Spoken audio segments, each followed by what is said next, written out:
వచ్చిన ఈ శరీరము మట్టిలోనే కలవాలి.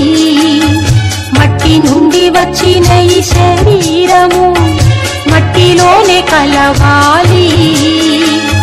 స్వామిని విచ్చిన ఈ ఆత్మ తిరిగి నీ చెంతకు చేరాలి. స్వామిని విచ్చిన ఈ ఆత్మ తిరిగి నీ చెంతకు చేరాలి.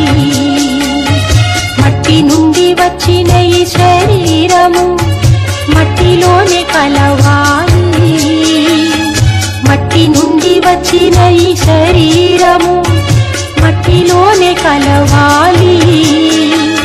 స్వామిని విచ్చిన ఈ ఆత్మ తిరిగి నీ